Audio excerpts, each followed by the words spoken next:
Hello students, welcome to our YouTube channel Examosphere. उम्मीद है आप सब बिल्कुल ठीक होंगे एंड अच्छे से पढ़ाई कर रहे होंगे। आज बेसिकली हम यूनिट सेकंड कवर करने वाले हैं, जिसमें हम थ्योरीज देखेंगे डेमोक्रेसी के ही एस्पेक्ट्स में। यहाँ हम liberal representative democracy, participatory democracy and deliberative democracy को फॉलो अप करने वाले हैं अपने इस यूनिट में। शुरू करने से पहले एक तो जरूरी बात है, public administration in India, constitutional value and fundamental duties, India foreign policy, Indian government and politics. इसके अलावा एंशिएंट एंड मिडेबल पॉलिटिकल थॉट भी आपका कंप्लीट है। सो बेसिकली 5 आपकी सीरीज कंप्लीट है। प्लेलिस्ट बनी हुई है सबके इंडिविजुअली, आप जाकर फॉलो अप कर सकते हो। अपने जो भी आपके जूनियर्स हैं या फिर फ्रेंड्स हैं, आप उनको जरूर शेयर कर दें सो दैट उनको हेल्प हो जाए।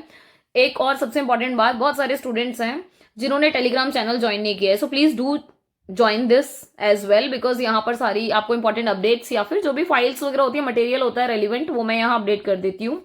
लाइक शेयर एंड सब्सक्राइब जरूर कर दिया करो सो दैट मेरा भी मोटिवेशन बना रहे। बहुत सारे स्टूडेंट्स हैं जो वीडियो देख लेते हैं बट सब्सक्राइब नहीं करते हैं।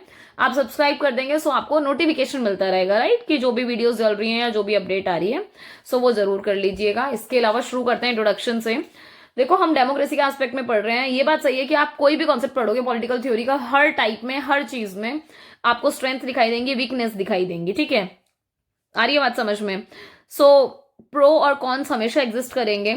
एक ये बात और है कि पॉलिटिकल थ्योरी में आप अगर देखते हो, या बेसिकली हम जैसे कोई भी कॉन्सेप्ट पढ़ते हैं, सो डिफरेंट डिफरेंट जो आपके फिलोसफर्स हैं वो अपने अपने व्यू शेयर करते हैं ऑन द सेम कॉन्सेप्ट। ठीक है, या फिर सेम जो भी आइडिया होगा उसके ऊपर हर कोई अपने अपने विचार देता है। एज अ स्टूडेंट आपको पता चलेगा कि आपके बहुत सारे वेरियस फीचर्स हैं लिबरल डेमोक्रेसी के बारे में, वो जानने को मिलेगा कि उदार लोकतंत्र बेसिकली किन विशेषताओं पर आधारित है। ठीक है, आप इसमें कॉन्स्टिट्यूशनलिज्म देखोगे, जिसको हम संवैधानिकता कह देते हैं। सेपरेशन ऑफ पावर देखोगे, मतलब सत्ता या फिर शक्तियों का क्या है, यहाँ पर बंटवारा है ना, पृथकीकरण है। सो बेसिकली यहाँ ये किसके बीच में है? तीनों, लेजिस्लेटिव, एग्जीक्यूटिव और जुडिशरी के बीच में। फ्री एंड फेयर इलेक्शंस हो गया, इंडिपेंडेंट मीडिया हो गई आपकी, और इम्पार्शियल जुडिशरी हो गई। सो ये बहुत इंपॉर्टेंट क्या है, आपके फीचर्स हैं एक लिबरल डेमोक्रेसी के।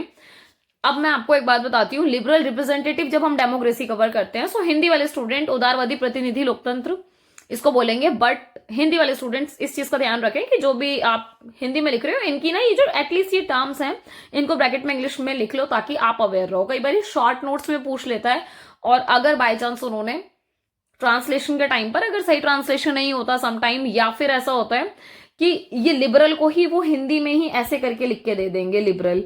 सो हमें पता होना चाहिए, समझ पा रहे हो आप बात को? सो इसलिए मुझे लगा कि आपको एक बार रिमाइंड करा दूं। बाकी शुरू करते हैं। देखो, लिबरल रिप्रेजेंटेटिव डेमोक्रेसी की जब हम बात कर रहे हैं, सो नाम से पता चल रहा है कि रिप्रेजेंटेटिव की बात कर रहे हैं।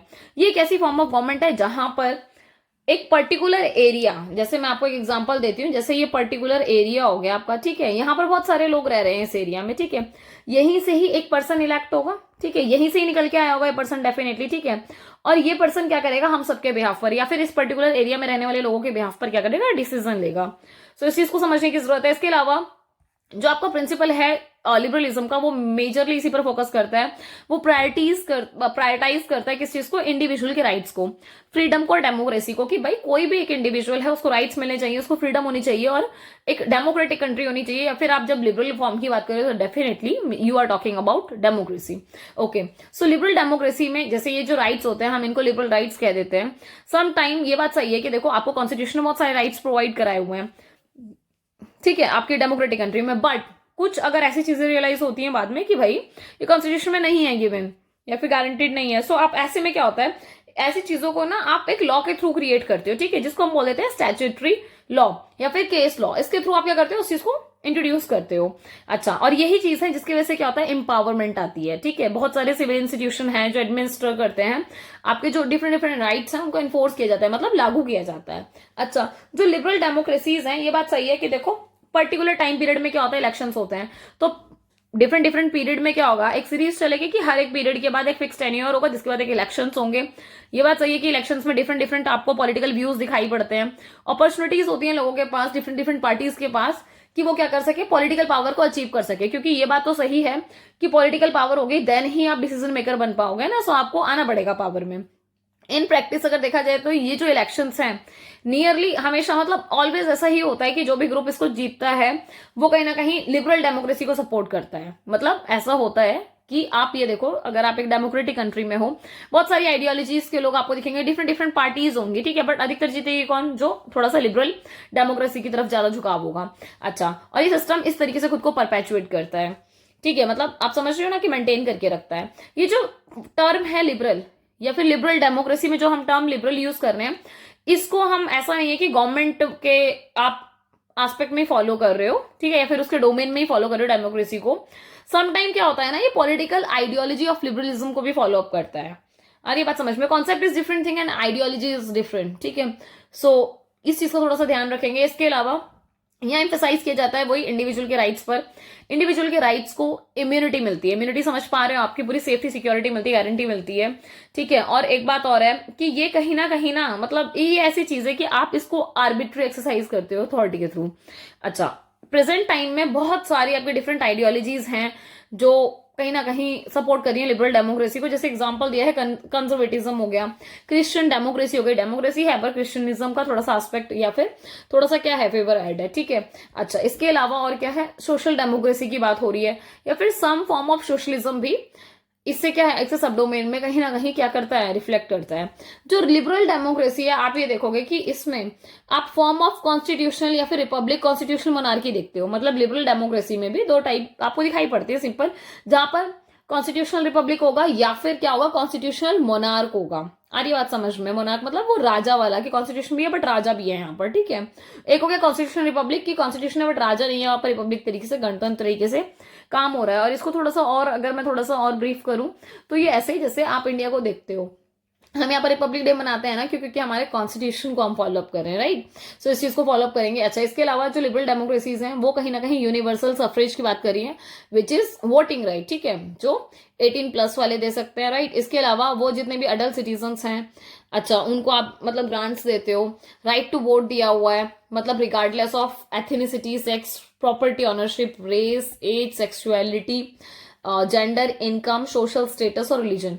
आप ये चीज समझने की कोशिश कर रहे हो कि अगर राइट टू वोट दिया हुआ है दैट मीन्स कि कोई भी किसी भी तरीके का कोई डिस्क्रिमिनेशन नहीं है, सबको इक्वली, मतलब आप कहीं भी कैसे भी किसी भी परिस्थिति में होगा, अगर पर्सन इंडियन है और 18+ है so definitely they have right to vote. अच्छा, ओरिजिन और डेवलपमेंट की अगर बात करें सो देखो दो मेन थिंकर है यहाँ पर, लॉक और रूसो, ठीक है। लॉक और रूसो की अगर हम बात करें, आप फोटो में भी देख सकते हो अगर याद रह जाए तो, ठीक है। सो लॉक और रूसो की अगर बात करें सो इन्होंने ये आइडिया डेवलप किया किस चीज का, इंडिविजुअल राइट का, सोशल कॉन्ट्रैक्ट का, रोल ऑफ गवर्नमेंट का, कि इन्होंने बताया कि कैसे इंडिविजुअल बहुत इंपॉर्टेंट है, इंडिविजुअल के राइट इंपॉर्टेंट है। फिर इन्होंने बताया सोशल कॉन्ट्रैक्ट कैसे क्रिएट होता है, कि यही इंडिविजुअल मिलकर क्या करते हैं ना, अपने सारे राइट्स दे देते हैं एक सोशल कॉन्ट्रैक्ट के थ्रू। फिर क्या होता है, गवर्नमेंट का रोल आता है, गवर्नमेंट किस तरीके से वर्क करती है फिर लोगों के वेलफेयर के लिए, लोगों के डेवलपमेंट के लिए। सो ये चीज समझनी बहुत ज्यादा जरूरी है। अच्छा, लेट 18th और अर्ली 19th सेंचुरी की अगर बात करोगे सो जो लिबरल रिप्रेजेंटेटिव डेमोक्रेटिक जो नेशंस थे, ठीक है, या फिर आप देखोगे ना जो मेजर पार्ट था जैसे यूरोप, नॉर्थ अमेरिका, यहाँ पर वह दिखाई पड़ता है। सो अमेरिकन रेवोल्यूशन और ये जो फ्रेंच रेवोल्यूशन है, यहाँ कहीं ना कहीं मतलब आफ्टर रेवोल्यूशन यहाँ स्टैब्लिशमेंट होता है डेमोक्रेटिक गवर्नमेंट का। और जब डेमोक्रेटिक गवर्नमेंट का स्टैब्लिशमेंट होता है तो कौन सा प्रिंसिपल फॉलो अप होता है, ये मजेदार बात है। तो यहाँ principle of liberalism and representative democracy follow up होती है। इसके अलावा लिबरल जो रिप्रेजेंटेटिव डेमोक्रेसी है, ये वर्ल्ड में मतलब ये लगा लो कि most widely adopted form of government है, क्योंकि जितने भी न्यू नेशंस बनते हैं या फिर बहुत सारे नेशंस होते हैं जहां कोई और फॉर्म ऑफ गवर्नमेंट बन रही होती है, दे ऑलवेज वांट कि वो ट्रांजिशन ले आए, ट्रांसफॉर्मेशन कर लें। अच्छा, इसका जो इम्प्लीमेंटेशन है या फिर प्रैक्टिसेस हैं वो डिपेंड करती हैं कल्चर पर, पॉलिटिकल पर and economic context of each country, क्योंकि हर कंट्री के सारे एस्पेक्ट्स बहुत डिफरेंट होते हैं। सो उसका इंप्लीमेंटेशन उस हिसाब से डिपेंड करता है। फीचर्स क्या है लिबरल रिप्रेजेंटेटिव डेमोक्रेसी के? कॉन्स्टिट्यूशनलिज्म की बात करो, देखो कॉन्स्टिट्यूशनलिज्म में है क्या, रिटन कॉन्स्टिट्यूशन की बात हो रही है, ठीक है। और ये किस पर स्टैब्लिश है, कि कुछ बेसिक प्रिंसिपल्स हैं, स्ट्रक्चर ऑफ गवर्नमेंट है जिसको फॉलो अप किया जा रहा है। कॉन्स्टिट्यूशन ने लिमिट्स सेट की हुई है, ठीक है, कि गवर्नमेंट की कितनी पावर रहेगी, क्या क्या चीजें गारंटी मिलती हैं, कौन कौन से राइट्स की इंडिविजुअल को, क्या फ्रीडम है, कितनी रिस्ट्रिक्टेड है, कितनी एकदम फ्रीडम है। सो ये सारी की सारी चीजें आपको मेंशन है किसमें, आपके कॉन्स्टिट्यूशन में। इसके अलावा सेपरेशन ऑफ पावर की बात होती है। सो हमें पता है कि टिपिकली 3 ब्रांचेस ऑफ गवर्नमेंट हैं जिसमें आपकी पावर का बंटवारा है या डिवीजन है, एग्जीक्यूटिव, लेजिस्लेटिव, जुडिशरी, ठीक है। ये बात सही है कि आप जुडिशियल पावर सेपरेट है आपकी, सो इंटरफेरेंस नहीं है, ऑल दो कहने की बात है, बट समवेयर इनका थोड़ा बहुत इंटरफेरेंस हमें हमेशा दिखाई पड़ता है।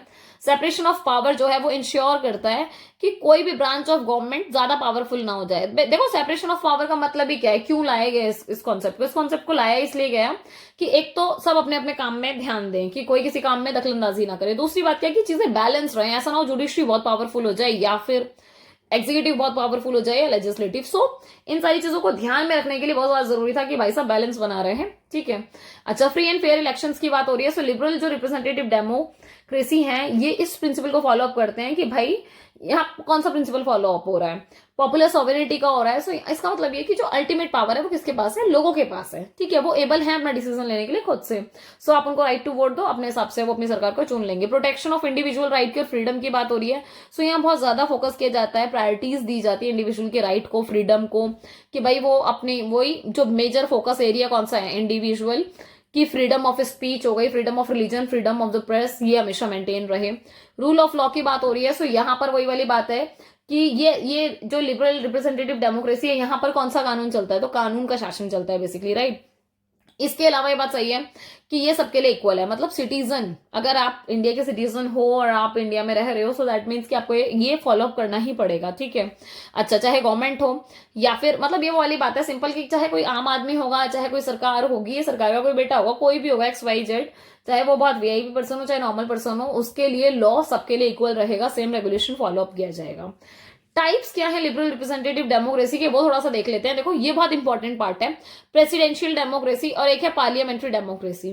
अब एक बात समझने की कोशिश करना, जो प्रेसिडेंशियल डेमोक्रेसी इसका बेस्ट एग्जांपल कहां पर दिखाई पड़ता है? USA, America, right. सो यहाँ पर क्या होता है, जो हेड ऑफ द स्टेट होता है वो कौन होता है? आपका प्रेसिडेंट होता है, और इसी को ही आप हेड ऑफ द गवर्नमेंट भी कह देते हो। ये बात सही है कि इनको इलेक्ट किया जाता है फ्रॉम सेपरेटली, मतलब वही अलग से, ताकि मतलब वही लेजिस्लेटिव ब्रांच के थ्रू, ताकि क्या कर सके, अलग से इलेक्शन में खड़े होकर अपने आप को, एक होता है ना आप रिप्रेजेंट तो कर रहे हो बट आप अपने आप को प्रूव भी कर रहे हो समवे। पार्लियामेंट्री डेमोक्रेसी का बेस्ट एग्जांपल इंडिया है, चाहो तो एग्जांपल लिख के आ सकते हो, ये यूएसए हो गया, ठीक है, और इसका क्या हो गया, ये इंडिया हो गया, ठीक है। सो पार्लियामेंट्री डेमोक्रेसी में हेड ऑफ द गवर्नमेंट कौन होता है? प्राइम मिनिस्टर होता है। ये चीज ध्यान रखने वाली बात है कि प्रेसिडेंशियल में नाम से पता चल रहा है कि यार प्रेसिडेंट हेड है, ठीक है, तो अपोजिट जो होगा डेफिनेटली वो अपोजिट ही हो जाएगा। सो पार्लियामेंट्री में आप पीएम का ध्यान रखना कि भाई पीएम हेड होते हैं यहाँ पर, और वही इनको वही आप ये देखते हो कि इलेक्शन होते हैं प्रॉपर और लेजिस्लेटिव ब्रांच के थ्रू इलेक्शन, मतलब इलेक्टेड होते हैं ये। अच्छा, कॉन्स्टिट्यूशनल मोनार्क की बात हो रही है। सो यहाँ पर क्या होता है, कॉन्स्टिट्यूशन एग्जिस्ट करता है बट मोनार्क भी एग्जिस्ट करता है, मतलब राजा है, वो बात अलग है कि राजा के पास बड़ी नॉमिनल सी पावर होती है, नाम मात्र की, ठीक है। सो यहाँ पर हेड ऑफ द स्टेट कौन होगा? भाई मोनार्क होगा ऑब्वियसली, ठीक है, चाहे नाम का है बट पावर तो है उसके पास, ठीक है। जो सर्व कर रहा है सेरिमोनियल फिगर हेड, मतलब कोई भी सेरेमनी होगी या फिर कुछ भी ऐसी चीजें होंगी तो सिर्फ साइन होंगे उनके, सारी चीजें होंगी उनके नाम पर। सो राजा को वैल्यू वाली बात हो गई, ठीक है। सो ये कहीं ना कहीं कहते हैं कि जो हेड ऑफ द गवर्नमेंट होता है वो डेमोक्रेटिकली इलेक्टेड लीडर होता है, यहाँ पर कहां पर? कॉन्स्टिट्यूशनल मोनार्की में। फेडरल डेमोक्रेसी में क्या होता है, यहाँ पर पावर डिवाइडेड होती है बिटवीन सेंट्रल एंड रीजनल या फिर स्टेट गवर्नमेंट्स के बीच में। फेडरल का मतलब यही हो गया कि जहां पर क्या है, आपके डिविजन्स आ जा रहे हैं डिफरेंट डिफरेंट लेवल पर। सेमी प्रेसिडेंशियल डेमोक्रेसी, इसमें क्या होता है कि जो हेड ऑफ द स्टेट होता है ना वो कहीं ना कहीं सेपरेट होता है हेड ऑफ द गवर्नमेंट से, तो स्टेट का अलग हो गया और गवर्नमेंट का अलग हो गया। और यहाँ पर प्रेसिडेंट सर्व करता है वही कि जितनी भी सेरिमोनियल फिगर हेड है, मतलब जो भी फॉर्मेलिटीज नॉमिनल चीजें हैं वो कौन कर लेंगे? आपके प्रेसिडेंट कर लेंगे। और प्राइम मिनिस्टर क्या करते हैं, वो एज अ हेड काम करते हैं गवर्नमेंट का, ओके। सो इस चीज को, ये बहुत इंपॉर्टेंट है सेमी प्रेसिडेंशियल, उसको फॉलो अप करना। स्ट्रेंथ क्या होते हैं, ताकत क्या क्या होती है? तो ये प्रोटेक्शन मिल रहा है इंडिविजुअल के राइट्स को, फ्रीडम्स को, क्योंकि यहाँ पर प्रायोरिटाइज किया जा रहा है इंडिविजुअल के राइट और फ्रीडम को, ताकि वो खुद को एक्सप्रेस कर सकें, रह सकें अपने हिसाब से, जैसे भी जो भी उनको लगता है कि हाँ भाई मेरे रहने के लिए ये बेसिक लिविंग, मतलब वो एक होता है ना कि लिविंग थिंग आपको चाहिए होती है, ठीक है। सो एक ह्यूमन बीइंग के लिए जो भी आपको लगता है कि हाँ भाई जो भी आपके वेलफेयर के लिए जो भी चीज जरूरी है, you are just following up. Political stability की बात हो रही है। सो जो लिबरल रिप्रेजेंटेटिव डेमोक्रेसी होता है वो टिपिकली स्टेबल होते हैं, प्रिडिक्टेबल होते हैं, ठीक है, क्योंकि आपको भी पता है कि यहाँ पर प्रिडिक्शन से ही चीजें चलती है, ठीक है। सो जितनी प्रिडिक्शन होंगी और जितनी स्टेबिलिटी होगी उन्हीं के ऊपर ही सारी चीजें टिकी रहती है। और ये एक ऐसा एनवायरमेंट प्रोवाइड करता है ताकि इकोनॉमिक ग्रोथ बराबर हो सके और डेवलपमेंट सारे एरिया में हो सके। अच्छा, इसके अलावा अकाउंटेबिलिटी का मतलब क्या होता है? जवाबदेही। आपको ये पता है कि जब जनता आपको चुन रही है या फिर आप में से ही कोई खड़ा हुआ जाकर एज अ रिप्रेजेंटेटिव, सो अब आपकी अकाउंटेबिलिटी है आपके ही लोगों के प्रति, क्योंकि रेगुलर इलेक्शंस हो रहे हैं, ठीक है। और आपको पता है अगर आप जवाब नहीं दोगे, काम नहीं करोगे, तो जनता क्या करेगी, फिर नेक्स्ट टाइम किसी और को चांस देगी। सिंपल चेक एंड बैलेंस की बात हो रही है। सो ये जो सेपरेशन ऑफ पावर है, ये system of check and balance के ऊपर भी वर्क करता है, बिकॉज यहाँ पर कोशिश ये की जाती है कि कोई भी ब्रांच ज्यादा पावरफुल ना बन जाए। वीकनेस क्या है, क्योंकि मैंने आपको स्टार्टिंग में ही कहा था भाई प्रो भी है एंड कॉन्स भी हैं, सो डेफिनेटली नेगेटिव पॉजिटिव दोनों पॉइंट्स हैं। सो वीकनेस में देखेंगे स्लो डिसीजन मेकिंग। ये बात सही है कि प्रोसेस बहुत ज्यादा लेंथी हो जाता है, सो स्लो हो जाता है बहुत ज्यादा, ठीक है, कम्बसम हो जाता है, और ये इतना बोझिल, इतना ज्यादा ऐसा हो जाता है कि बस ये लगता है कि जबरदस्ती वाला सौदा हो रहा है, ठीक है। सो जिसकी वजह से क्या होता है कि कोई अर्जेंट इशू होते हैं, ठीक है, सो उसके ऊपर डिसीजन मेकिंग प्रॉपरली जल्दी नहीं हो पाती टाइम की वजह से, ठीक है। तो वही कि आप रिस्पॉन्ड नहीं कर पा रहे हो या फिर टाइमली जो एक क्राइसिस आया था आप उसको हैंडल नहीं कर पाए। सो ये इसका क्या है, नेगेटिव पॉइंट है। इसके अलावा मेजोरिटी रूल की बात हो रही है कि ये कहीं ना कहीं प्रिंसिपल ऑफ पॉपुलर सॉवरेनिटी को फॉलो अप कर रहा है, तो इसका मतलब तो ये है कि ये tyranny of majority follow up हो रही है। अब ऐसे में किसका नुकसान होता है, फिर किसको सफर करना पड़ता है, जो माइनॉरिटीज होते हैं, क्योंकि यार लोग तो वो भी हैं सिंपल, भले ही संख्या में कम है या फिर कम लोग चाहते हैं किसी एक पर्टिकुलर चीज को फॉलो अप करना, बट जो कम लोग हैं भाई उनका भी तो मन है ना, ठीक है, वो भी तो राइट्स रखते हैं। सो जो माइनॉरिटीज ग्रुप है उनको मार्शलाइज किया जाता है, फिर इग्नोर कर दिया जाता है, उनके जो राइट्स वगैरह उनको काफी एक होता है ना ट्रैम्पल कर दिया जाता है, मतलब बहुत रौंद दिया जाता है। वोटर एपैथी, आप ये देखोगे कि यहाँ पर क्या होता है कि वोटर टर्नआउट इज लो, मतलब कि कहने को क्या है कि डेमोक्रेसी है तो भाई लोगों को राइट टू वोट है, आराम से वोट दें, पर लोगों के अंदर इंटरेस्ट ही नहीं रहा है, ठीक है। तो मतदान बहुत ज्यादा कम हो गया है, जहां पर मतलब यही देखा जाता है कि कहीं ना कहीं जो लेजिटिमेसी है डेमोक्रेटिक प्रोसेस की वो कहीं ना कहीं डाउन जा रही है।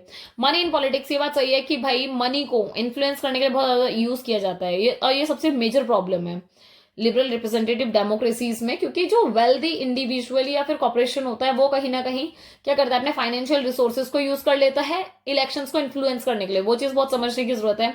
पोलराइजेशन एंड ग्रिड लॉक की बात हो रही है। सो कुछ लिबरल जो रिप्रेजेंटेटिव डेमोक्रेसी है या फिर पोलराइजेशन या ग्रिड लॉक जो है आपका, ठीक है, ये कहीं ना कहीं डिफिकल्ट कर देते हैं, मतलब पास करने के लिए जो लेजिस्लेशन से या फिर कोई इंपॉर्टेंट इशू होता है कि भाई उसको अगर एड्रेस करना है तो बड़ा मुश्किल हो जाता है ऐसे में।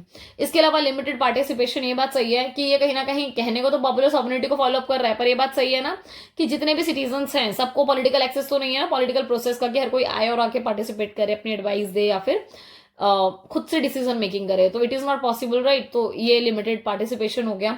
कुछ ग्रुप ऐसे हैं भी जो कहीं ना कहीं लोअर लेवल पर हैं, मतलब एजुकेशन में, इनकम में, सो उनका पार्टिसिपेशन बहुत लेस हो जाता है, मतलब इलेक्शंस में भी इवन दो है ना कि उसमें बहुत कम वो करते हैं, और ये सारी आवाजें आपको सुनाई पड़ती हैं इलेक्शंस के टाइम पे बहुत ज्यादा। लैक ऑफ रिप्रेजेंटेशन की बात हो रही है, तो यहाँ पर क्या कि कुछ ग्रुप ऐसे हैं जो एडिकेट नहीं है, मतलब पर्याप्त नहीं है पॉलिटिकल प्रोसेस में खुद को रिप्रेजेंट करने के लिए। सो ये बात सही है कि यहाँ पर एथनिक और रेशियल जो माइनॉरिटीज हैं, वुमेन्स एंड अदर मार्जिनलाइज जो ग्रुप हैं, उनका रिप्रेजेंटेशन बहुत कम दिखाई पड़ता है, राइट। तो उनको नहीं पूछते हैं लोग। अब देखो वल्नरेबिलिटी टू मैनिपुलेशन, ओपननेस है लिबरल रिप्रेजेंटेटिव डेमोक्रेसी में, पर यह बात सही है कि इसी की वजह से क्या होता है कि वल्नरेबल चीजें हो जाती हैं। दैट मीन्स कि जो मैनिपुलेशन है फॉरेन पावर का या फिर अदर एक्टर्स का भी, क्योंकि इंटरफेरेंस होता है पॉलिटिकल प्रोसेस में और इसकी वजह से चीजें गड़बड़ हो जाती हैं। और आप ये देखोगे कि ये जो लेजिटिमेसी होती है डेमोक्रेटिक प्रोसेस होने के बाद भी, कि पूरा लेजिटिमेट तरीके से आप वर्क कर रहे हो, स्टिल ये प्रोसेस इतना मतलब एक होता है ना लेंदी है, इतनी चीजें हैं, स्टिल जब प्रॉब्लम आती है, मैनिपुलेशन आता है, इंटरफेरेंस आता है, तो यहाँ पर क्या होता है कि जो जनता का ट्रस्ट है सरकार के ऊपर वो इरोड हो जाता है, वो खराब हो जाता है, खत्म हो जाता है, ठीक है। इसके अलावा अब आप नेक्स्ट देखोगे वेरियस जो फिलोसफर्स हैं, आप उनके व्यूज को जानोगे रिप्रेजेंटेटिव डेमोक्रेसी के बारे में, उन्होंने क्या कहा है। और ये बात सही है कि आप ये देखोगे कुछ चीजें कॉमन दिखाई देंगी, ठीक है, और कुछ चीजें आप फॉलो अप करोगे डिफरेंट तरीके से। तो अब उसको कंटिन्यू करते हैं। ये जो आइडिया है जहां पर हम इंडिविजुअल की बात कर रहे हैं कि हाँ भाई आपने उनको कुछ राइट्स दे दिए हैं, जैसे राइट टू वोट हो गया, पार्टिसिपेशन का राइट दे दिया पॉलिटिकल प्रोसेस में, ठीक है, और सबसे इंपॉर्टेंट बात की गवर्नमेंट की अकाउंटेबिलिटी दे दी कि लोगों के प्रति आपकी जिम्मेदारी बनती है। इसके अलावा रेगुलर इलेक्शन होंगे, फ्री एंड फेयर इलेक्शन होंगे, इनको फॉलो अप हो रहा है। अब यहाँ पर आप कौन कौन से आप मेन थिंकर्स को फॉलो अप कर रहे हो, ठीक है, इसके कॉन्टेक्स्ट में। सो आप Rousseau, John Locke, J S. Mill and Robert Dahl, इनके थॉट्स को जानोगे कि वो लिबरल रिप्रेजेंटेटिव डेमोक्रेसी के ऊपर अपने क्या व्यूज देते हैं। सो मैं वो आपका शुरू कराती हूँ। जॉन लॉक को हम सबसे पहले कवर करते हैं। इनको फाउंडर ऑफ लिबरलिज्म भी कहा जाता है। जो इनके व्यू हैं गवर्नमेंट के ऊपर, ऐसा कहा जाता है कि ये कहते हैं कि जो इन्फ्लुएंस होते हैं ना, मतलब डेवलपमेंट के कॉन्टेक्स्ट में लिबरल रिप्रेजेंटेटिव डेमोक्रेसी में ये उसको फॉलो अप कर रहे हैं। लॉ के कहते हैं कि जो गवर्नमेंट का पर्पस है एक ही है, क्या कि लोगों के जो नेचुरल राइट्स हैं उनको प्रोटेक्ट करना। इसके अलावा ये 3 राइट्स की बात कर रहे हैं, लाइफ, लिबर्टी एंड प्रॉपर्टी। ये जो 3 राइट है ये लॉ के लिए बहुत इंपॉर्टेंट है। जब आप लॉ लिख रहे हो so life, liberty and property in तीनों को जरूर लिख के आओगे। उनका बिलीव है कि जो इंडिविजुअल है वो कहीं ना कहीं, मतलब एक होता है ना कि राइट टू गवर्न देमसेल्फ, उनके पास खुद से राइट था कि वो गवर्न कर सकते थे, बट उन्होंने खुद से अपने रिप्रेजेंटेटिव को चूज किया फ्री एंड फेयर इलेक्शन के थ्रू, ताकि हम सबके बिहाफ पर क्या हो, वो जो पर्सन है जिसको हमने सिलेक्ट किया वो डिसीजन मेकिंग कर सके। अच्छा, अब बात आती है रूसो की। ऑन दी अदर हैंड अगर आप देखोगे तो इनका थोड़ा सा ना क्रिटिकल व्यू आपको नजर आएगा डेमोक्रेसी के कॉन्टेक्स्ट में।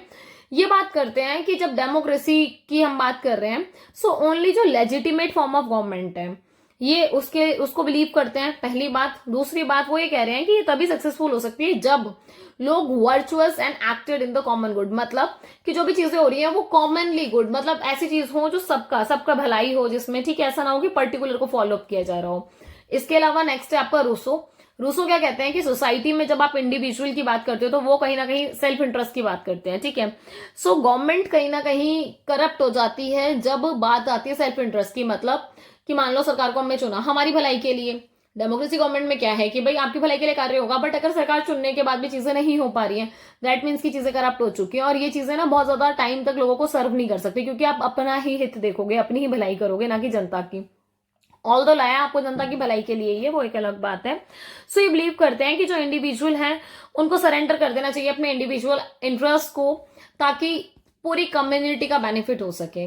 जेएस मिल है वो यूटिलिटेरियन फिलोसफर हैं जिनको बिलीव है कि जो इंडिविजुअल फ्रीडम है ये बहुत ज्यादा इंपॉर्टेंट है। इसके अलावा वो इंपॉर्टेंस ऑफ डेमोक्रेसी को समझते हैं। वो कहते हैं कि जो रिप्रेजेंटेटिव डेमोक्रेसी है वो बेस्ट फॉर्म ऑफ गवर्नमेंट है, क्योंकि ये अलाउ कर रही है किस चीज को, greatest amount of individual liberty while still protecting the rights of minorities. आ रही है बात समझ में? दैट मीन्स कि कह रहे हैं ज्यादा से ज्यादा लोगों का सुख हो, उनकी भलाई हो, उनके वेलफेयर में काम हो, उनको लिबर्टी मिल सके, बजाय ये माइनॉरिटीज को इग्नोर नहीं कर रहे, पर ये कह रहे हैं कि मतलब काम हमेशा ऐसा हो जिससे ज्यादा लोगों की भलाई हो सके, ठीक है। और जो माइनॉरिटीज है उनको भी प्रोटेक्ट करने की बात करते हैं, ऐसा नहीं है कि वो उनको इग्नोर कर रहे हैं। इसके अलावा मिल बिलीव करते हैं कि जो रोल ऑफ गवर्नमेंट है उनका क्या है कि भाई सरकार का क्या कार्य है कि भाई वो इंडिविजुअल की फ्रीडम को प्रोटेक्ट करे, ठीक है। अपने जो मतलब एक होता है ना कि उनकी फ्रीडम को प्रोटेक्ट करने के लिए जो भी परस्यू करे, उनके जो खुद के इंटरेस्ट हैं, और ऐसे काम कभी ना करे जो दूसरों को हार्म करें। रॉबर्ट डाल ये आपके 4th थिंकर हैं जो कंटेम्प्रेरी पॉलिटिकल थ्योरिस्ट हैं। इनका पॉजिटिव आपको व्यू दिखेगा लिबरल डेमोक्रेसी पर। ये कहते हैं कि जो डेमोक्रेसी है बहुत ज्यादा असेंशियल है लेजिटिमेसी के लिए, क्योंकि जो लेजिटिमेसी होती है गवर्नमेंट की वो डेमोक्रेसी के बिना फॉलो अप नहीं होती है, और जो गवर्नमेंट है वो उसको अकाउंटेबल हमेशा होना चाहिए, क्योंकि लोगों की भलाई के लिए आप कार्य कर रहे हो। सो डेफिनेटली लोगों के पास इतना राइट तो होगी वो जान सके क्या क्या चल रहा है या फिर कितना पैसा कहाँ खर्च हो रहा है, ठीक है। तो अकाउंटेबिलिटी बहुत ज्यादा जरूरी है। इसके अलावा फ्री एंड फेयर इलेक्शन कराए जाने जरूरी है। डाल बिलीव करते हैं कि जो डेमोक्रेसी है वो एक पॉलिटिकल सिस्टम में ही वर्क नहीं कर रही है, वो ये कह रहे हैं कि एक तरीका है जीने का, ठीक है, क्योंकि ये एनकरेज करता है एक्टिव पार्टिसिपेशन के लिए कि जो भी सिटीजन है, जो भी लोग हैं वो अपने पॉलिटिकल प्रोसेस में पार्टिसिपेट करें, वोट देकर, डिसीजन मेकिंग के थ्रू, या फिर जहां गलत हो रहा है उसके खिलाफ आवाज उठाकर। आ रही है बात समझ में? नेक्स्ट है पार्टिसिपेटरी डेमोक्रेसी। अब आपका 2nd टाइप है जिसमें हम देख रहे हैं कि ऐसा फॉर्म ऑफ गवर्नमेंट है जहां पर एम्फेसाइज किया जाता है एक्टिव पार्टिसिपेशन पर, कि भाई साहब भर भर के पार्टिसिपेट करो, जनता के लिए बोला जाता है। तभी आप देखते हो ना कि ऐसे बहुत सारे कैंपेनिंग चलाई जाती है, कैंपेनिंग होती है कि लोगों को पता चले कि अच्छा मतलब वोट देना कितना जरूरी है, क्यों हम इग्नोर कर देते हैं, वो एक अलग क्राइटेरिया है। बट स्टिल अवेयरनेस की बात है कि आपको being citizen you need to be aware that it's your right. तो आपको क्या करना चाहिए? वोट करना चाहिए। एक जिम्मेदार नागरिक है अगर आप हो तो आप वोट करोगे डेफिनेटली, ठीक है।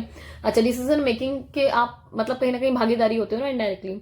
सो यहाँ उसकी बात हो रही है। सो पार्टिसिपेटरी जो डेमोक्रेसी है वो आप ये देखोगे कई बहुत सारे फॉर्म्स में हो सकती है, जैसे टाउन हॉल मीटिंग्स के थ्रू, या फिर आप ये देखोगे सिटीजन जूरीज के थ्रू, कॉम्प्लेक्स मैकेनिज्म है, जबकि participatory budgeting and deliberative polling. मतलब आप ये देखोगे कि ये तरीके हैं अलग अलग जगहों पर आपको मौका मिलेगा जहां पर आप पार्टिसिपेट कर सकते हो। इसके अलावा आप ये देखोगे कि जो की बेनिफिट है पार्टिसिपेटरी डेमोक्रेसी के वो ये है कि ये कहीं ना आप सबसे मेजर जो चीज है कि ये हेल्प करता है क्रिएट करने में, कि ताकि लोगों के अंदर ना एक कोलैबोरेशन की भावना पैदा हो, या फिर जो नागरिक हैं वो जिम्मेदार और जागरूक बन सकें। क्योंकि जब लोग ही एक्टिवली इन्वॉल्व होंगे ना डिसीजन मेकिंग प्रोसेस में, तो आप ये लगा लो कि वो ज्यादा से ज्यादा ना उन इशू को भी अंडरस्टैंड करेंगे, समझ पाएंगे उन चीजों को, एक सेंस ऑफ ऑनरशिप आएगी लोगों के बीच में कि भाई कोई पॉलिसी अगर बन रही है और लोगों ने मिलकर उसमें डिसीजन मेकिंग कराई है, कि भाई मान लो कोई पॉलिसी बनानी थी, सरकार ने पूछा कि इसको लागू करना है, नहीं, आधे से ज्यादा लोगों ने या फिर मैक्सिमम लोगों ने कहा हाँ जी करना है, तो अब उस पॉलिसी की जो ऑनरशिप है उनको फील होगी एंड वो उसको फॉलो अप कराने के लिए वर्क करेंगे। तो ये चीज बहुत जरूरी है, क्योंकि इंप्लीमेंटेशन में उन्हीं की तो हेल्प चाहिए हमें अल्टीमेटली, क्योंकि वही फॉलो अप करेंगे। अदर बेनिफिट क्या है कि ये कहीं ना कहीं हेल्प करती है प्रमोट करने में ग्रेटर ट्रांसपेरेंसी की। जितनी ज्यादा पारदर्शिता होगी, ट्रांसपेरेंसी समझ रहे हो ना, आर पार सब दिखाई पड़ना, बिल्कुल अकाउंटेबिलिटी उतनी ही बढ़ेगी गवर्नमेंट के अंदर। इसके अलावा जब सिटीजन इन्वॉल्व होते हैं डिसीजन मेकिंग में, सो वो प्रोवाइड करते हैं ओवरसाइट और होल्ड करते हैं इलेक्टेड ऑफिशियल्स अकाउंटेबिलिटी को उनके एक्शंस के लिए। मान लो जो भी एक्शंस लिया गया डिसीजन मेकिंग में सबने मिलकर लिया, सो अकाउंटेबिलिटी भी हमारी कोलैबोरेटिव रूप से होती है। अच्छा, नेक्स्ट इंपॉर्टेंस क्या है इसकी, जो people's participation in our democracy, तो इसका महत्व क्या है। सो आप ये देखोगे कि गुड गवर्नेंस को बहुत ज्यादा प्रमोट किया जाता है, क्योंकि लोगों का जो पार्टिसिपेशन है वो गुड है, अच्छा माना जाता है, कि लोग इतने जिम्मेदार हैं, इतने समझदार हैं कि लोग डिसीजन मेकिंग में पार्टिसिपेट कर रहे हैं। सो लोगों का पार्टिसिपेशन अच्छा माना जाता है, ठीक है, बैकबोन मानी जाती है डेमोक्रेटिक प्रोसेस की, कि अगर जनता बहुत ज्यादा जागरूक है ना, तो डेमोक्रेटिक कंट्री बहुत प्रॉपर तरीके से अच्छे से वर्क करती है अपना। इसके अलावा लोग एक्सप्रेस करते हैं अपने व्यूज को, अपने ओपिनियंस को, लोगों को मौका मिलता है कि वो डायरेक्टली पार्टिसिपेट कर सकते हैं, अपने व्यूज को रख सकते हैं। और ये कब पॉसिबल हो पाता है, जब गवर्नमेंट इफेक्टिवली एग्जीक्यूट करती है बहुत सारे जो वेलफेयर्स होते हैं जनता की भलाई के लिए, उनको सुनती है, पब्लिक की ग्रेवियांस को सुना जाता है एंड उसको क्या किया जाता है, इंप्लीमेंट किया जाता है अकॉर्डिंगली। फीडबैक मैकेनिज्म, ये बात सही है कि जब लोग पार्टिसिपेट करते हैं तो हेल्प करते हैं गवर्नमेंट को समझने में कि सिटीजन्स के क्या व्यू पॉइंट हैं, उनको एक फीडबैक मिलता है। मान लो कोई उसको फेवर नहीं कर रहा कोई पॉलिसी को, तो इनको फीडबैक मिलेगा, इनको पता लगेगा कि अच्छा यार हाँ इसके नेगेटिव पॉइंट भी तो हो सकते थे, ये तो हमने ध्यान नहीं दिया। इसके अलावा ये हेल्प करते हैं कि जो भी पॉलिसी बनाई जा रही है उनको इंप्लीमेंट किया जाए बेटर तरीके से, ठीक है, और बहुत सारे जो लूप होल्स हैं, ठीक है, उनको देखा जाए और उस पर काम किया जाए। तो ये चीज बहुत ज्यादा जरूरी है। अच्छा, इसके अलावा बेटर पॉलिसी इंप्लीमेंटेशन, क्योंकि बिना लोगों के पार्टिसिपेशन के अगर आप सोचो कि आपको जनता का मतलब भला करना है या फिर उनके भलाई के लिए कार्य करना है या डिजायर्ड रिजल्ट चाहिए, तो जब तक जनता इन्वॉल्व नहीं होगी ना, जब तक वो इंप्लीमेंट नहीं करेगी या उसको फॉलो अप नहीं करेगी, तो कुछ नहीं हो सकता। तो यहाँ इसीलिए लोगों का पार्टिसिपेशन है जो इतना ज्यादा जरूरी हो जाता है, स्पेशली तब जब कोई पॉलिसी को, मतलब कोई एक ऐसी पॉलिसी है जिसको इंप्लीमेंट करना बहुत ज्यादा जरूरी है, ताकि समाज में एक होता है ना एक पर्टिकुलर बिहेवियर को चेंज करना हो, सो वो पॉलिसी इंप्लीमेंट करनी है। तो वो कब होगी, जब भाई हम सब मिलकर क्या करेंगे, सपोर्ट करेंगे, उस चीज को इंप्लीमेंट करने में हेल्प करेंगे। अकाउंटेबिलिटी की बात हो रही है कि लोगों का जो पार्टिसिपेशन है वो हेल्प करता है ताकि सरकार की अकाउंटेबिलिटी बढ़े। सरकार डरती है क्योंकि उनको पता है कि उनको जनता को जवाब देना पड़ेगा। इसके ये कहीं ना कहीं टू वे मैकेनिज्म को फॉलो अप करती है। सिंपल सी बात है कि सरकार के ऊपर एक अनसेट दबाव है कि जी नहीं करा तो जनता पूछ लेगी, जवाब देना पड़ जाएगा, ठीक है। तो यहाँ उसकी बात हो गई। इससे ये क्या होता है कि मतलब ये जो इश्यूज होते हैं सिटीजन्स के, उनको मतलब बेटर अंडरस्टैंड कर पाती है गवर्नमेंट भी और लोग भी, और लोग लर्न करते हैं गवर्नमेंट के एफर्ट्स के बारे में कि क्या बेटर वे है। आप चीजों को देखोगे, जानोगे, मिसअंडरस्टैंडिंग रिमूव होती है यहाँ से, और गवर्नमेंट की जो अकाउंटेबिलिटी है या फिर वो जो आंसरेबल है लोगों के लिए, वो बहुत यहाँ पर क्या आता है, काफी उभर के आता है ऊपर, ठीक है। अच्छा, ways to enhance people's participation, क्या क्या तरीके हो सकते हैं लोगों को पार्टिसिपेट कराने के लिए, कि भाई कैसे वो मोटिवेट हो, कैसे वो पार्टिसिपेट करें, वो देखते हैं अब, ठीक है। सबसे जो बेस्ट वे है ना, वो मीडिया है आज के टाइम पे लोगों को कनेक्ट करने के लिए, ठीक है, क्योंकि लोग हमेशा मीडिया से कनेक्टेड होते हैं, और ये कहीं ना कहीं जो मीडिया की स्ट्रेंथनिंग पावर है ना, वो हेल्प करती है, क्योंकि यहाँ पर फ्रीडम है, सेफ्टी है, और यहाँ पर लोग ना इन्वॉल्व हो पाते हैं, उनको डर नहीं लगता है कि वो अपने आप को एक्सप्रेस करें। जैसे एक होता है कि आप किसी पर्सन को एकदम से भीड़ के आगे लाके खड़ा कर दो कि भाई फटाफट बोल किसी के ऊपर, या कुछ भी गलत भी हुआ है तो भी हम एकदम से भीड़ के आगे, या बहुत सारे लोग होंगे तो नहीं बोल पाएंगे, हर कोई नहीं कर पाता हिम्मत, ठीक है। पर सोशल मीडिया पे क्या होगा कि आपको अपने अकाउंट के थ्रू ही तो पोस्ट करना है, वहां पर कोई आपको मतलब देख रहा है, सब देख रहा है, पूरी दुनिया देख रही है, ठीक है। हो सकता है सामने 50 लोग हों, 50 लोगों के सामने किसी को खड़ा कर दिया बोलने को, ना बोल पाए, पर भाई मीडिया का तो कोई ऐसा प्लेटफॉर्म है कि वहां पर लाखों लोग हैं, है ना। तो अब यहाँ पर ये समझने वाली बात है कि मीडिया इजी टू एक्सेस है, लोग कनेक्टेड हैं, ठीक है। वहां पर आपको ऐसा नहीं है कि सामने मतलब दिखाई पड़ते हुए भी लोग नहीं दिखाई पड़ रहे हैं, समझ पा रहे हो, तो एक ऐसा इल्यूजन है। तो ये बेटर इन्वॉल्वमेंट है लोगों के लिए, ये एक ऐसा प्लेटफॉर्म है। तो सोशल मीडिया कहीं ना कहीं एक न्यू प्लेटफॉर्म बनता है जहां से आप ट्रांसफॉर्म कर सकते हो गवर्नेंस को या फिर गवर्नमेंट की सर्विसेज को। जैसे एग्जांपल है ट्विटर। ट्विटर को आज के टाइम पर बहुत एक्सेसिवली यूज किया जाता है। जैसे आप रेलवे को देखोगे, म्यूनिसिपैलिटीज को देखोगे, कोई भी वेरियस इश्यूज होते हैं वो इसके थ्रू बहुत इजीली सॉल्व हो जाते हैं। आप कनेक्टिविटी को देखो, इंटरनेट इंटरनेट बहुत मेजर रोल प्ले करता है, क्योंकि ये कनेक्ट करके रखता है सिटीजन को डायरेक्टली गवर्नमेंट के थ्रू। क्योंकि आप ये देखते हो, जैसे कि फॉर एग्जाम्पल एक एग्जाम्पल दे रखा है, गवर्नमेंट की वेबसाइट है, ठीक है, mygov.in, ठीक है, ये ऐसा प्लेटफॉर्म है गवर्नमेंट का जहां पर आपको हेल्प मिलती है, गवर्नमेंट से रिलेटेड सारी की सारी इंक्वायरी मिल जाएगी। यहाँ लोग अपनी सरकार से डायरेक्टली कनेक्टेड होते हैं, बहुत सारे इनपुट्स देंगे और बहुत सारे आउटपुट निकल के आते हैं, ठीक है। इंपॉर्टेंट नेशनल इश्यूज पॉलिसी सब आपको यहाँ मिल जाएंगे आराम से। इंसेंटिव्स की बात हो रही है, सो जो मॉनेटरी इंसेंटिव्स होते हैं, पैसे की बात हो रही है, ये कहीं ना कहीं अट्रैक्ट करता है लोगों को अलग अलग स्फेयर्स के साथ, ठीक है। सारे स्फेयर्स में गवर्नमेंट प्रोवाइड करती है बहुत सारे इंसेंटिव्स को, ताकि लोग उनसे जुड़े रहें और गुड गवर्नेंस के रूप में वर्क करें। क्रिटिक्स क्या है? डेफिनेटली टोल्ड यू कि पॉजिटिव है तो नेगेटिव पॉइंट्स हमेशा मिलेंगे।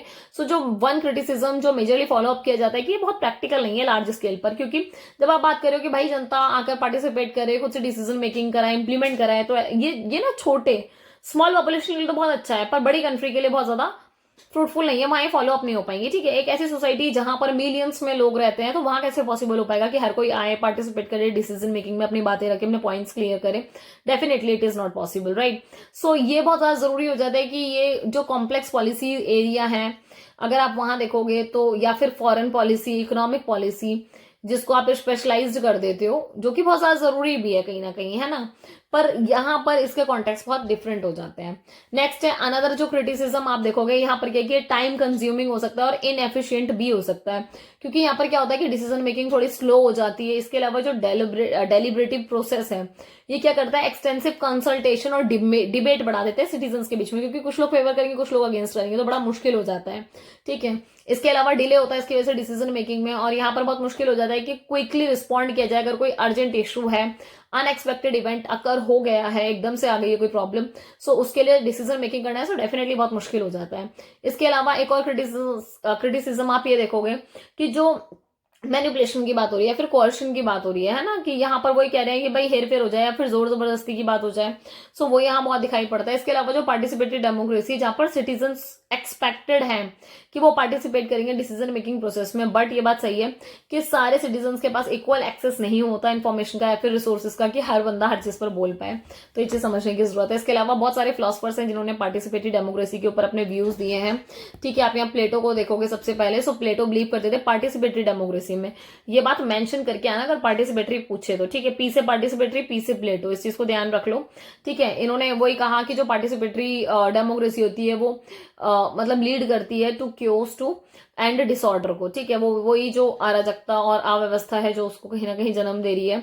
इनके अकॉर्डिंग वो कहते हैं कि जो लोग हैं वो इरेशनल होते हैं, ठीक है, मतलब पहले से तर्कहीन होते हैं, उनके पास नॉलेज की बहुत कमी होती है, तो ऐसे में एक्सपर्टीज चाहिए होते हैं ना डिसीजन मेकिंग के लिए, तो वो बिलीव करते हैं कि जो डेमोक्रेसी है सिर्फ वो ये वर्क कर सकती है कि जो ग्रुप ऑफ पीपल है वो आए, और जो नॉलेजेबल एलिट्स होते हैं, समझ रहे हो, जो एलिट क्लास होती है ना, काफी हाई क्लास इनके पास नॉलेज होती है, उनको फॉलोअप करने की बात करते हैं। सेकंड आप इसको देख रहे हो, एरिस्टोटल को देख लो, ठीक है। इनके आइडिया थोड़े से ज्यादा ब्रॉड दिखाई पड़ेंगे पार्टिसिपेटरी डेमोक्रेसी पे, प्लेटो के कंपैरिजन में। वो बिलीव करते थे कि जो डेमोक्रेसी है वो वर्क करती है, but it require participation of all citizen. ये कहते हैं कि भाई ये वर्क तभी कर पाएगी जैसे जब सारे के सारे सिटीजन पार्टिसिपेट करेंगे। नेक्स्ट है रूसो एक स्ट्रॉन्ग एडवोकेट करते हैं पार्टिसिपेटरी डेमोक्रेसी को। बिलीव करते हैं कि भाई मतलब जो लोग हैं ना वो नेचुरली गुड होते हैं, मतलब अच्छे होते हैं, और उनकी जो कलेक्टिव विल है, मतलब मिलकर सबने एक कॉन्ट्रैक्ट के लिए बात की होती है ना, तो वो इसलिए क्योंकि जनता का या फिर कम्युनिटी का, समाज का पूरा प्रॉपर भला हो सके। रूसो के अकॉर्डिंग जो डेमोक्रेसी है वो कहीं ना कहीं डायरेक्ट पार्टिसिपेशन पर बेस्ड होती है, ठीक है। जब सिटीजन एक साथ आते हैं डिसीजन मेकिंग के लिए कलेक्टिवली, सो उनको मतलब वही एक साथ लाके बात करते हैं। ये डेलिब्रेटिव डेमोक्रेसी आपका थर्ड टाइप है, ठीक है। सो डेलिब्रेटिव डेमोक्रेसी में अगर आप देखोगे मेजरली, तो यहाँ फॉलो अप हो रहा है कि ये वही थ्योरी ऑफ डेमोक्रेसी में, इसमें एम्फेसाइज किस चीज पर दिया जा रहा है, importance of informed and inclusive public deliberation. मतलब वो कह रहे हैं कि इन्फॉर्म्ड हो और इंक्लूसिव तरीके से हो, समझ पा रहे हो, कि पूरा समावेशी, मतलब जहां पर हर कोई हर चीज अवेलेबल हो, हर कोई शामिल हो इस डिसीजन मेकिंग के प्रोसेस में, ठीक है। ये जो पॉलिटिकल फिलॉसफी है जो दिखती है, ये बहुत दिखती है कि ये डीपन डेमोक्रेटिक प्रैक्टिस के थ्रू बहुत दिखाई पड़ती है, और इसको एक्सपेंड किया जाता है रोल ऑफ पब्लिक डेलिब्रेशन और conservation in formation of public policy. वो ये कह रहे हैं कि इसको एक्सपेंड किया जाता है इस प्रैक्टिस को, ताकि जो रोल है पब्लिक डेलिब्रेशन का, और जो आप ये देखोगे ना कन्वर्सेशन है और ये देखो, ये बहुत इंपॉर्टेंट चीज है यहाँ पर कि कन्वर्सेशन बहुत ज्यादा जरूरी हो जाती है जब पब्लिक पॉलिसी बनती है, तो उसको बनाते टाइम पर। अच्छा, इसके अलावा आप ये देखोगे कि at the heart of deliberative democracy, जो आइडिया ऑफ डेमोक्रेसी है, वो कह रहे हैं कि it's not simply about electing. मतलब ऐसा नहीं है कि हम डेमोक्रेसी की बात करें तो भाई रिप्रेजेंटेटिव को आपने चूज कर दिया, उसको डिसीजन मेकिंग दे दी लोगों के बिहाफ पर, ठीक है, वो कह रहे हैं। इसके अलावा यहाँ पर जो मेजर चीज है ज्यादा फॉलो करने वाली ये कि आप मोर डायरेक्ट और पार्टिसिपेटरी फॉर्म ऑफ डेमोक्रेसी में वर्क करते हो, जहां पर citizens having a say in shaping policy that affect their lives. कहने का मतलब ये कि यहाँ पर ये जनता के साथ बैठकर वो पूरा पॉलिसी वगैरह पर डिस्कस शेप करना, तब जाके उसको फिर इफेक्ट में लेके आना, क्योंकि जब वो इम्प्लीमेंट होगी, लागू होगी, तभी तो लोगों का मतलब चेंजेस दिखाई देंगे। डेलिबरेटिव जो डेमोक्रेसी है वो ही आप देखोगे इसकी मैनी फॉर्म्स है, बहुत सारी फॉर्म दिखाई देंगी, जैसे स्मॉल स्केल डेलिबरेटिव फॉरम दिखाई देंगे, to large scale public consultation, मतलब स्मॉल से लेकर आपको लार्ज स्केल तक दिखाई पड़ेगा, ठीक है। इसको आप देखोगे बहुत सारे वैरायटी ऑफ कॉन्टेक्स्ट में, या from local community decision making to national और इवन ग्लोबल गवर्नेंस में इसको फॉलो किया जाएगा, ठीक है। अच्छा, इसके अलावा और क्या है इसमें, one purpose of populist deliberative democracy. ये सबसे इंपॉर्टेंट चीज है कि जब बात हो रही है ना कि एकदम लोक लुभावन की, कि एकदम आप इन्फ्लुएंस कर रहे हो, सो इसको यूज किया जाता है डेलिब्रेशन को among a group of lay citizen to distil a more authentic public opinion. देखो, ये सबसे इंपॉर्टेंट बात है यहाँ पर कि इसका एक ही मेन एम है, एक ही ऑब्जेक्टिव है कि जितने भी सोशल इश्यूज हैं उसके बारे में बहुत, एक होता है ना कि बहुत ऑथेंटिक तरीके से लोगों के सामने चीजें लेके आना, क्योंकि मतलब जो लोग हैं, लोगों का जो ओपिनियन है वो सबसे ज्यादा उपयोगी हो सकता है, क्योंकि पब्लिक ओपिनियन ऐसे में जो भी सोसाइटियल इशू होते हैं उसके ऊपर बहुत मैटर करता है। देखो, डायरेक्टली क्रिएट नहीं होगा, अगर आपको लॉ वगैरह भी क्रिएट करना है तो ये पर ये डिवाइस जो है, जैसे डेलिबरेटिव ओपिनियन पोल्स हो गए, ये डिजाइन किए जाते हैं ताकि इन गोल्स को अचीव किया जा सके, क्योंकि इसी डेटा को रिप्रेजेंट करके क्या किया जाएगा, उस चीज को फॉलो कराने की कोशिश की जाएगी। अनदर पर्पस क्या है, जो पॉपुलिस्ट डेलिबरेटिव डेमोक्रेसी है उसमें वो ये कह रहे हैं कि सर्व करना है फॉर्म ऑफ डायरेक्ट डेमोक्रेसी को, कुछ जो डायरेक्ट डेमोक्रेसी उसको सर्व करना चाहते हैं, जहां पर deliberation among a group of lay citizen public from a public will and directly creates binding law. वो यहाँ यही कह रहे हैं कि भाई जैसे एक कोई ग्रुप है, उसके बीच में बातचीत हुई, ठीक है, विचार विमर्श हुआ, ऐसे में क्या हुआ कि एक पब्लिक विल क्रिएट होती है, कि सबने मिलकर एक क्रिएट कर ली विल कि हाँ चलो हम सबकी एक ही इच्छा है, ठीक है। और ऐसे में क्या होता है, फिर जब वो लागू हो जाते हैं तो भाई सबके सब बाइंडिंग लॉ में आ जाते हैं, मतलब कि अब ये लॉ बन चुका है, अब यही फॉलो अप होगा। नेक्स्ट की फीचर क्या है डेलिबरेटिव डेमोक्रेसी के, इंक्लूसिविटी, ठीक है। और ये देखो, इंक्लूसिविटी में क्या होता है कि ये इंक्लूड कर रहे हैं ऑल मेंबर ऑफ सोसाइटी को डिसीजन मेकिंग के अंदर, प्रोसेस के अंदर, चाहे कोई भी सोशल स्टेटस हो, कोई भी एथनिसिटी हो, कोई भी जेंडर हो, ठीक है। रीजन डिस्कशन की बात हो रही है कि यहाँ पर जो फोकस किया जाता है डेलिबरेटिव डेमोक्रेसी का, वो रीजन डिस्कशन पर किया जाता है, ठीक है। इसके अलावा डिबेट की जाती है रेदर देन ऑन इमोशनल और आइडियोलॉजिकल अपील्स, ठीक है। और वो क्या कह रहे हैं कि यहाँ पर ना इमोशनल और जो आइडियोलॉजिकल अपील्स हैं उनको फॉलो अप ना करना, यहाँ ये कहते हैं कि जो भी आपको मतलब रीजन डिस्कस करना है अच्छे से। अच्छा, इक्वालिटी ऑफ पार्टिसिपेशन की अगर बात करें, सो यहाँ बात हो रही है कि भाई जो पार्टिसिपेशन है वो इक्वल होना चाहिए, क्योंकि ये एक ना लेवल एक क्रिएट करता है, एक level playing field in which all participation have an equal same in the decision making process. मतलब वो कह रहे हैं कि एक ऐसा लेवल क्रिएट करता है ताकि हर कोई आकर क्या कर सके, अपनी डिसीजन मेकिंग कर सके। रिस्पेक्टफुल डायलॉग की बात हो रही है कि एम्फेसाइज करा जाता है कि जो डायलॉग है वो बातचीत जो है बहुत रिस्पेक्टफुल होनी चाहिए, जहां पर पार्टिसिपेंट्स जो है अगर सुन रहे हैं तो वैल्यू दिखे उनको, है ना, लोगों के पर्सपेक्टिव में। इसके अलावा मतलब अगर वो डिसएग्री कर भी रहे हैं, मान लो आपने किसी से बात की, आपको किसी को थोड़ा अच्छे नहीं लग रहे, सिंपल, तो आप ऐसे में क्या करोगे, उनको डिसएग्री करोगे पर प्यार से, ऐसा नहीं है कि लड़ने लग जाओगे, मार पीटाओगे, ऐसे खेल नहीं करने, ठीक है। डेलिबरेटिव कैपेसिटी की बात हो रही है तो यहाँ पर ये रिक्वायर कर रहे हैं कि ऐसे पार्टिसिपेंट जिनके पास नेसेसरी इन्फॉर्मेशन स्किल हो, इसके अलावा रिसोर्सेज हो, ताकि वो एक होता है ना एंगेज कर सके उस इन्फॉर्म्ड को या फिर रीजन डेलिब्रेशन को, वो चीज बहुत जरूरी है। इसके अलावा बहुत सारे आपको थिंकर यहाँ पे दिखेंगे जिन्होंने डेलिबरेटिव डेमोक्रेसी के बारे में बोला है, जिसमें सबसे इंपॉर्टेंट है जगन हैबरमास, ठीक है। इनको कंसिडर किया जाता है मोस्ट इंपॉर्टेंट प्रोपोनेंट है ये डेलिबरेटिव डेमोक्रेसी के। इनका जो काम है हैबरमास का, वो एम्फसाइज करता है इंपॉर्टेंस ऑफ कम्युनिकेटिव एक्शंस, ठीक है।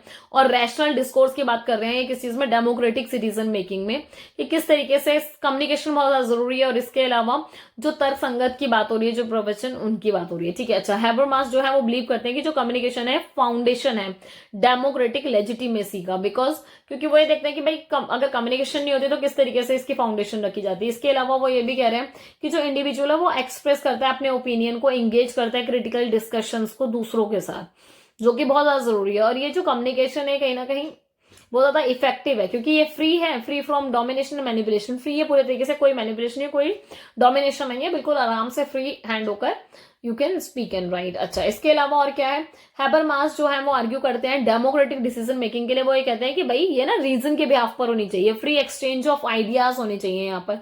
इसका मतलब कि जब भी डिसीजन लिया जा रहा है, तो जब ऐसा भी हो रहा है तो एक तरीका बताया गया कि आप वही ओपन और रैशनल डिसीजन लीजिए, पहली बात तो ठीक है। इसके अलावा rather than the imposition of pre determined preference, और वो ये कह रहे हैं कि ये जो प्री डिटरमाइंड प्रेफरेंस होती है इम्पोजिशन की, मतलब उसकी बात कर रहे हैं, और मैनिपुलेशन ऑफ पब्लिक ओपिनियन की बात कर रहे हैं, ठीक है, कि इन सबको हमें थोड़ा सा फॉलो अप करके चलना है। जॉन रॉल्स की बात हो गई, इंपॉर्टेंट अनदर फिलोसफर है जो कंट्रीब्यूट करते हैं डेवलपमेंट ऑफ डेलिबरेटिव डेमोक्रेसी में। रॉल्स आर्ग्यू करते हैं कि भाई ये जो डिसीजन है इसको कहीं ना कहीं मतलब आप इस अकॉर्डेंस में फॉलो अप करो ना, जो प्रिंसिपल जस्टिस का है, या फिर ये जो प्रिंसिपल है ये बेस्ड होने चाहिए किस पर, प्रोसेस ऑफ रीजन्ड डेलिब्रेशन पर, राइट। तो यहाँ ये वाली बात हो गई। इसके अलावा रॉल्स एम्फेसाइज करें किस चीज पर, fairness and impartiality in democratic decision making, कि फेयरनेस हो, कोई पार्शियलिटी ना हो इनके अकॉर्डिंग। वो ये कहते हैं कि जब भी कोई डिसीजन लिया जाता है कि एक ऐसा प्रोसेस है जहां पर पब्लिक की जो रीजनिंग है, ठीक है, सिटीजन्स को लेकर, या फिर मतलब एक होता है ना कि भाई लोगों के पास एक्सप्रेस करने का तरीका हो, अपने ओपिनियन शेयर कर सकें, इंगेज कर सकें वो, मतलब एक होता है ना आप उनको डायलॉग के थ्रू। तो ये सारी की सारी चीजें जो है वो फॉलो अप हो रही हैं principle of fairness and impartiality में। समझ पा रहे हो कि कहीं ना कहीं जहां पर फेयरनेस का प्रिंसिपल की बात हो रही है, इम्पार्शियलिटी की बात हो रही है, वहां सारी चीजें चल रही है, ठीक है। आयरिस मैरियन यंग ये बात करते हैं कि ये अनदर इंपॉर्टेंट फिलोसफर है, ठीक है। और सबसे मजे की बात है इन्होंने कंट्रीब्यूट किया है कि इसमें डेवलपमेंट में ही, वही डेलिबरेटिव डेमोक्रेसी में, ये आर्ग्यू करते हैं कि जो डेमोक्रेटिक डिसीजन मेकिंग है ये कहीं ना कहीं किस पर बेस्ड होनी चाहिए, प्रोसेस ऑफ कम्युनिकेटिव डेमोक्रेसी पर, कि अगर बात ही नहीं करोगे, जानोगे नहीं, डिस्कस नहीं करोगे तो फिर कैसे हो पाएगा, ठीक है। सो इन्होंने एम्फेसाइज किया इंपॉर्टेंस ऑफ डायलॉग, डायलॉग कितना जरूरी है, बातचीत करना कितना जरूरी है, और डिस्कशन कितना ज्यादा जरूरी है।